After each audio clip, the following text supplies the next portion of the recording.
distinguished colleagues, today it is my honor as Chairman of the Committee on Local Government to sponsor Committee Report number 125 containing House Bill number 4769, which seeks to convert the municipality of General Trias into a component city. The municipality of General Trias, which is historically known as San Francisco de Malabon, is currently a first-class municipality in the province of Cavite. From an agricultural-based locality, it has evolved into a progressive municipality with a steady growth of industry and real estate development. Aside from the registered residential subdivisions comprising the municipality, General Trias likewise hosts 8 relocation resettlement projects intended for incoming residents displaced from various areas. The 2010 census of population and housing of the Philippine Statistics Authority shows that General Trias has a total population of 243,322.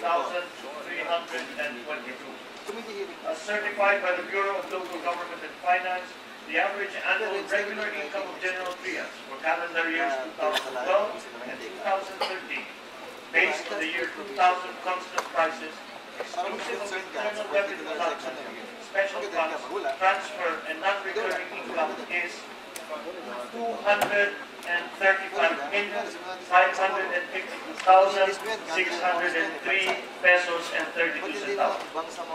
This is above the 100 million peso income requirement under Republic Act 9009, amending Section 450 of the Local Government Code. The conversion of the municipality of General Trias into a component city will not reduce the income of the province of Cavite to less than the minimum annual income requirement of 20 million. As certified and attested to by the Bureau of Local Government and Finance, the income of the province of Cavite is 643,898,671 pesos and 60 centavos, which is above the minimum income requirement for a province. However, based on the certification issued by the Land Management Bureau, General Trias has a total land area of 9,001 hectares, or 90.01 square kilometers. This is less than the minimum land area requirement under Republic Act 9009, which amends Section 450 of the Local Government Code, or Republic Act 7160, which is at least 100 square kilometers. It is noteworthy, however, to state that the requirements for the conversion of a municipality to a component city under Republic Act 9009 are income and territory or population, the last two elements being alternative in nature. The municipality of General Trias, having satisfied the income and population requirements, is qualified for the conversion to city.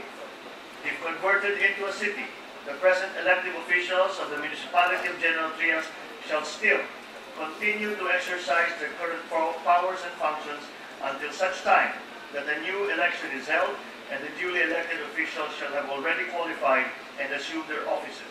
In the same vein, appointed officials and employees of the municipality shall likewise continue to exercise their current functions and duties, and they shall be automatically absorbed by the city government of the city of General Trias. It is for this reason that, as chairman of the Committee on Local Government, I earnestly request this august chamber to join me in approving Committee Report number 125 for the cityhood of the municipality of General Trias, the province of Cavite. Thank you, Mr. President. The terms of office of the elected officials in the municipality of General Trias would be counted for purposes of the three-term even if General Trias is converted into a city, just for Yes, that is correct, Mr. President. They will only, if ever, be replaced to take on new duties upon their election or re-election at the next election. But the limitations on the term of office will still stand, regardless of the fact that they were elected as municipal officials. The limitation is not. The limitation will not be removed. It is still applicable. The limitation is still applicable. Yes, because they were elected as mayors or as vice mayors, and that it is the election that is where we count. their terms. Thank you, Mr. Sponsor, for that. Thank you, Mr. President. Please proceed, Senator. Yes. Has there been any attempt, Mr. Sponsor, Mr. President, has there been any attempt of any mayor in any municipality that has been converted into a city to file a certificate of candidacy after his 3 terms as mayor of the municipality? I ask this because I remember at least 2 instances in the cities that I sponsored when I was chairman of the Committee on Local Government, but I never found out what happened with these attempts. So, was there ever one, and what happened, Mr. President? I am not aware of any attempts by a local official to file again a COC. But again, because of the clarification, as we have clarified to the chair, those COCs will not have been accepted by the Comelec because the term limits will have already been surpassed. So upon the election, we are counting that the terms of the local officials are counted as to how many elections they have won in that position and how many terms they have served in that position. So the committee has no information of any attempt or ruling by Comelec on any of the bills? I will have to study and do some research as to if there were any attempts, but I am fairly certain that there were no instances where a municipal mayor who had sat for 3 terms attempted to run for 4th term as city mayor once upon conversion and was allowed to. So the 3-term limit still applies. In this measure that we're taking up, would there be another district created as far as councilor districts are concerned, not congressional districts, but councilor districts? Would there be more councilors because it is being converted into a city? Not in what we have sponsored today, there is no increase in the councilors represented because generally that happens when during there is a redistricting, as the gentleman is aware that we did in Quezon City. The number of councilors was increased to accommodate the new district structure.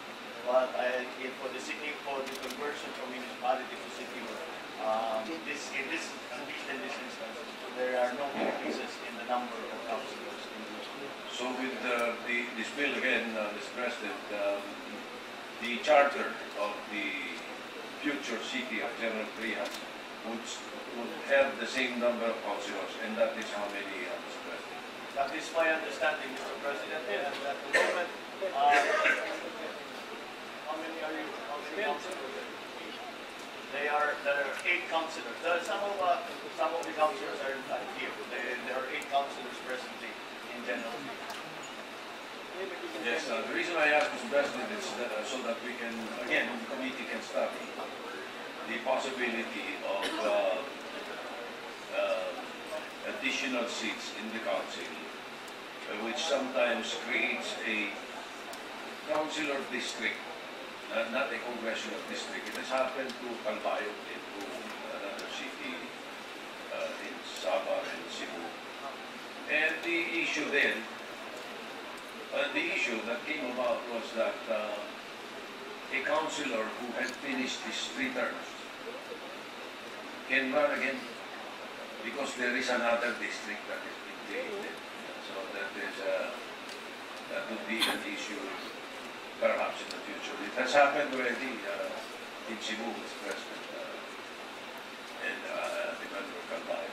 So I hope the committee can look into this topic. So thank you, Mr. President. So we'll do that, Mr. President. The council members are smiling. I think the gentleman can use an idea. Just for the guidance of the chamber when we debate on this and when we look at it the point of amendment, can the sponsor kindly review the jurisprudence and the legal issues insofar as these will be, because I believe that there are Supreme Court decisions on this, if not exactly on the point on similar situations. So, and principles enunciated. So may we request the sponsor that in the next opportunity that we go on record as to the qualification of the incumbents to run for a new or a fresh term. The opinion expressed here is that the terms of office served in the municipality of General Trias will be carried over to the new juridical entity, the city of General Trias. I think the basis is not the nature of the LGU, but more so the jurisdiction that the constituency. If one has served in that constituency as in a particular office, that is how it is. That the term limits are added up. So, but in any case, certainly we will find the references in the jurisprudence to this subject, and we will provide the body with what our research. So that when this bill is called again for debate, then we can raise that opinion. We will do that, Mr. President. Thank you.